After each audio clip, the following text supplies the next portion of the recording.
ചർച്ചയിലേക്ക് വേണം. ശ്രീ ശങ്കുട്ടിദാസ്, ഇതിപ്പോൾ ഡൽഹി മദ്യനയ അഴിമതി എന്നത് മാത്രം എടുക്കണ്ട, അന്വേഷണ ഏജൻസികൾ എങ്ങനെ വൈരനിര്യാതന ബുദ്ധിയോടുകൂടി അന്വേഷിക്കുന്നു? CBI എന്ന് പറഞ്ഞാൽ നമ്മുടെ പ്രീമിയർ അന്വേഷണ ഏജൻസിയല്ലേ? നാട്ടിൽ എന്ത് പ്രശ്നം ഉണ്ടായാലും CBI അന്വേഷണം വേണം എന്നല്ലേ ഇവിടുത്തെ രാഷ്ട്രീയക്കാരും പറയാം. CBIയുടെ അന്വേഷണത്തെക്കുറിച്ച് എന്താ കോടതി പറഞ്ഞിരിക്കുന്നത്? സുതാര്യതയില്ലാത്ത, അച്ചടക്കമില്ലാത്ത, സ്ഥിരതയില്ലാത്ത അന്വേഷണം. ഒരു മാപ്പ് സാക്ഷിയെ കൊണ്ടിരുത്തി അയാളെ ഒരു കൊല്ലത്തോളം ആവർത്തിച്ച് വീണ്ടും വീണ്ടും ഓരോ നറേറ്റീവ്സിനനുസരിച്ചിട്ട് അയാളെ കൊണ്ട് വീണ്ടും വീണ്ടും പറയിപ്പിച്ച് നടത്തിയിട്ടുള്ള അന്വേഷണം, അത് അന്വേഷണത്തിന്റെ വീഴ്ച എന്നുള്ളത് മാത്രമല്ല, നമ്മുടെ ഭരണഘടനയുടെയും ഇന്ത്യ ഒപ്പിട്ടിരിക്കുന്ന അന്താരാഷ്ട്ര കൺവെൻഷനുകളുടെയും തന്നെ അന്തസത്തയ്ക്ക് വിരുദ്ധമാണെന്നാണ് ഈ അന്വേഷണത്തെക്കുറിച്ച് കോടതി പറഞ്ഞിരിക്കുന്നത്. 1104 പാരഗ്രാഫിൽ കോടതി ഇങ്ങനെയാണ് പറയുന്നത്: an investigation that ഡിപ്പാർട്സ് from transparency, consistency and procedure discipline, particularly by repeatedly re-recording statements of an approver after the grant of pardon without any disclosed justification, does not merely affect evidentiary appreciation but strikes at the heart of these constitutional and international guarantees. നമ്മുടെ ഭരണഘടനാ മൂല്യങ്ങൾക്ക് തന്നെ നിരക്കാത്ത ഒരു പണിയാണ്, ഒരു ഏർപ്പാടാണ് ഈ CBI എന്ന് പറയുന്ന അന്വേഷണ ഏജൻസി എടുത്തു വെച്ചിരിക്കുന്നത് എന്ന് പറയുമ്പോൾ CBIയെ നയിക്കുന്ന, CBIയെ നിയന്ത്രിക്കുന്ന ആളുകൾക്കെതിരെ കൂടിയാണല്ലോ ആ വിമർശനം. ശരി, ഞാൻ മറുപടി പറഞ്ഞോട്ടെ. മറ്റുള്ളവർ സംസാരിക്കുമ്പോൾ അങ്ങ് കാണിക്കുന്ന സൗമനസ്യം ഞാൻ സംസാരിക്കുമ്പോഴും കാണിക്കുന്നത് ഞാൻ വിശ്വസിക്കുന്നു. ഞാൻ സംസാരിച്ചു കൊടുക്കുമ്പോൾ തന്നെ നിരന്തരമായിട്ട് ഇടപെട്ടുകൊണ്ടിരിക്കുന്നത്. നോക്കൂ, ഈ വിഷയം ഡൽഹി മദ്യനയവുമായി ബന്ധപ്പെട്ട വിഷയത്തിലേക്ക് ചർച്ച പോകണ്ട, അന്വേഷണ ഏജൻസികളുടെ വൈരനിര്യാതന ബുദ്ധി എന്ന വിശാലമായിട്ടുള്ള വിഷയത്തിൽ ചർച്ച നടത്താനുള്ള നിങ്ങളുടെ താല്പര്യം ഞാൻ മനസ്സിലാക്കുന്നു.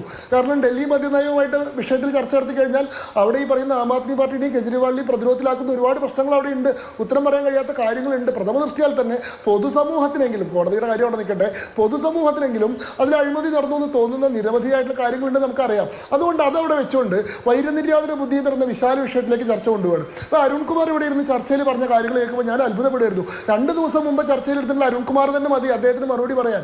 ഇന്നത്തെ ചർച്ചയിലിരിക്കുന്ന അരുൺകുമാറിന് മറുപടി പറയാൻ മുന്നേ 2 ദിവസം മുമ്പുള്ള ചർച്ചയിൽ തന്ത്രിയെ കുറ്റവിമുക്തനാക്കിക്കൊണ്ടുള്ള കോടതിയുടെ ഉത്തരവിൻ്റെ വിഷയത്തിൽ വന്നിരുന്നിട്ട് അരുൺകുമാർ നടത്തിയിട്ടുള്ള ചർച്ച എന്താ? 40 ദിവസം കേരളത്തിലെ ഏറ്റവും പ്രമുഖമായിട്ടുള്ള ക്ഷേത്രത്തിലെ തന്ത്രിയെ പിടിച്ച് ജയിലിലിട്ട് അതുമായി ബന്ധപ്പെട്ട് വിജിലൻസ് കോടതി പറയുകയാണ്, ഒരു അയോട്ട എവിഡൻസ് പോലും ഇയാൾക്കെതിരെ ഇല്ലെന്ന് പറഞ്ഞ കേസിൽ തന്ത്രി പുറത്തിറങ്ങിയതുമായി ബന്ധപ്പെട്ട ചർച്ചയിൽ എന്തായിരുന്നു CPMന്റെ നിലപാട്? അതായത് വിചാരണ കോടതിയുടെ, കീഴ്ക്കോടതിയുടെ വിധിയൊന്നും ഒരു വിധിയല്ല, ഇതിൻ്റെ മുകളിൽ മേൽക്കോടതികളുണ്ട്, മേൽക്കോടതികളിൽ ഞങ്ങൾ അപ്പീൽ പോകുന്നുണ്ട്, മേൽക്കോടതിയുടെ വിധി വരട്ടെ, അതാണ് അന്തിമമായിട്ടുള്ള തീരുമാനം, ഇത് ഞങ്ങൾ തീരെ മാനിക്കാൻ തയ്യാറല്ല എന്നുള്ളതാണ്. ഇന്നാണ് ദിലീപ് കേസിൽ സംസ്ഥാന സർക്കാർ അപ്പീൽ പോകാൻ തീരുമാനിച്ചിട്ടുള്ളത്. 85 ദിവസം ദിലീപിനെ ജയിലിലിട്ടുള്ള കേസാണ്. അവസാനം ഒരു തെളിവില്ലെന്നുകൊണ്ട് അയാളെ കുറ്റവിമുക്തനാക്കി. അന്ന് കേരളത്തിലെ മുഴുവൻ മാധ്യമങ്ങളും ചർച്ചയിൽ പറഞ്ഞിട്ടുള്ളത് കീഴ്ക്കോടതി വിധി വിധിയല്ല, കീഴ്ക്കോടതി കുറ്റവിമുക്തനാക്കിയതുകൊണ്ട് അയാൾ കുറ്റവിമുക്തനാവുന്നില്ല, ഇതിൻ്റെ മുകളിൽ അപ്പീലുണ്ട്, മേൽക്കോടതികളെല്ലാം അയാൾ കുറ്റക്കാരനാണ് എന്ന്, കുറ്റവിമുക്തനാണെന്ന് പറഞ്ഞാൽ മാത്രമേ അയാൾ കുറ്റവിമുക്തനാവുള്ളൂ എന്നുള്ളതാണ്. പക്ഷെ അരവിന്ദ് കെജ്രിവാളിന്റെ കേസിൽ മാത്രം ഇത്രയും പ്രൊസീജിയറുകളിൽ നടന്നിട്ടുള്ള കേസിൽ കീഴ്ക്കോടതി പറഞ്ഞിട്ടുള്ള വിധിയാണ് അന്തിമ വാക്യം. നോക്കൂ, ഞങ്ങൾ ആ വിധിയോട് യോജിക്കുന്നില്ല, ഞങ്ങൾ ആ വിധി ശരിയല്ലെന്ന് വിചാരിക്കുന്ന ആൾക്കാരാണ്, ഞങ്ങൾ ആ വിധിയുടെ മേലെ അപ്പീലും പോകുന്നുണ്ട്. അങ്ങനെയുള്ള ഞങ്ങളോട് വീണ്ടും ആ വിധിയിലെ ഭാഗങ്ങൾ വായിച്ച് കേൾപ്പിക്കുന്നതിൽ എന്താ അർത്ഥം? അങ്ങേക്കൊന്ന് പറഞ്ഞു മതിയാവേണ്ട, അങ്ങ് ഇംഗ്ലീഷിലും മലയാളത്തിലും ഒക്കെ തർജ്ജമ ചെയ്ത് കേൾപ്പിക്കുന്നു കേട്ടു ആൾക്കാരെ ബോധ്യപ്പെടുത്താൻ വേണ്ടി. കീഴ്ക്കോടതി വിധിയെ ഞങ്ങൾ അംഗീകരിക്കുന്നില്ല, ആ വിധി ശരിയല്ല എന്നുള്ളതാണ് ഞങ്ങളുടെ പക്ഷം, ഞങ്ങൾ അതിൻ്റെ മേൽ അപ്പീൽ പോകും. അതിൽ നിർണായകമായിട്ടുള്ള ചോദ്യങ്ങൾ ഞങ്ങൾക്ക് ചോദിക്കാനുണ്ട്. ഈ പറയുന്ന ഡൽഹി മദ്യനയത്തിൽ ഒരു അഴിമതി ഇല്ലെങ്കിൽ എന്തുകൊണ്ട് കേസുണ്ടായപ്പോൾ ഒരു മദ്യനയം വേണ്ടെന്ന് വെച്ചു? 2021 100% സ്വകാര്യ മേഖലയ്ക്ക് മദ്യവിൽപ്പന തീരെഴുതി കൊടുത്തിട്ടുള്ള നയം വിവാദം ഉണ്ടായ സമയത്ത് എന്തുകൊണ്ട് 100% ഗവൺമെന്റ് കൺട്രോളിലേക്ക് ആക്കിയത് കൊണ്ടുപോയി? എന്തുകൊണ്ട് 6% പ്രോഫിറ്റ് എന്നുള്ളത് 12% പ്രോഫിറ്റ് ആക്കാൻ തീരുമാനിച്ചു? മനീഷ് സിസോദിയെ ലീഡ് ചെയ്തിട്ടുള്ള ക്യാബിനറ്റിലാണ് അതുമായി ബന്ധപ്പെട്ടുള്ള തീരുമാനം ഉണ്ടാക്കിയിട്ടുള്ളത്.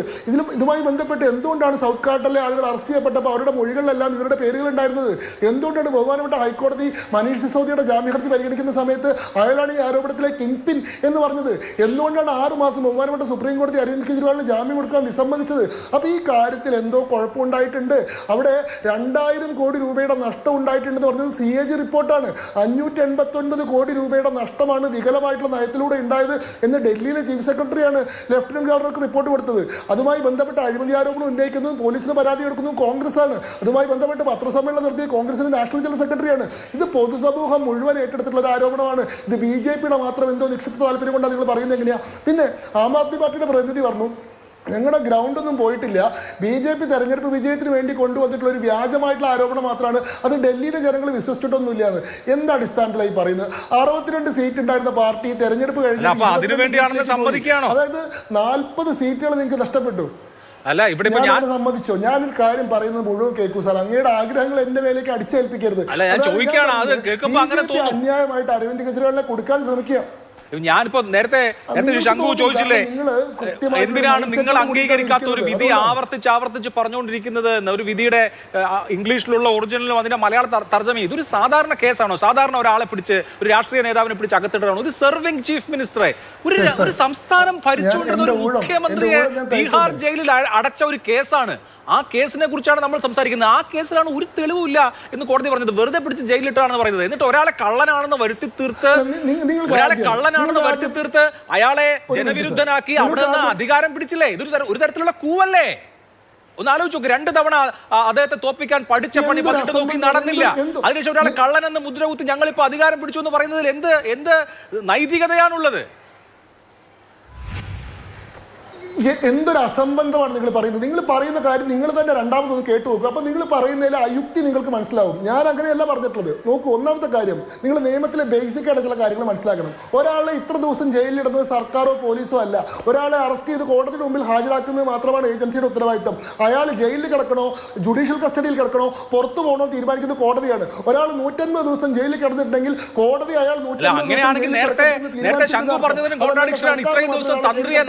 ദിവസം ജയിലിലിട്ടില്ലേ പിണറായി എന്ന് പറഞ്ഞുകൊണ്ടിരിക്കുകയായിരുന്നില്ലേ?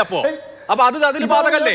കേജ്രിവാളിന്റെ കാര്യത്തിൽ മാത്രമേ ബാധകമുള്ളൂ. ഇത് ഞാനത് എന്താണ് മനുഷ്യ, ഞാൻ അരുൺകുമാർ പറഞ്ഞ കാര്യത്തിനല്ലേ അത് മറുപടി പറഞ്ഞത്. അദ്ദേഹം ഞാൻ ചൂണ്ടിക്കാണിച്ചത്, അല്ലാണ്ട് എന്റെ വാദമായിട്ടാണോ ഞാൻ ആ കാര്യം പറഞ്ഞത്? ഈ ചർച്ചയിലെ കാര്യമല്ല ഞാൻ പറഞ്ഞത്. ജയിലിൽ കിടന്നതിൽ എനിക്ക് വിഷമമുണ്ടെന്നോ, അല്ലെങ്കിൽ ദിലീപ് ജയിലിൽ കിടന്നതിൽ എനിക്ക് വിഷമമുണ്ടോ എന്നല്ല ഞാൻ പറഞ്ഞത്. വൈരുദ്ധ്യമാണ് ഞാൻ ചൂണ്ടിക്കാണിച്ചിട്ടുള്ളത്. ശരി.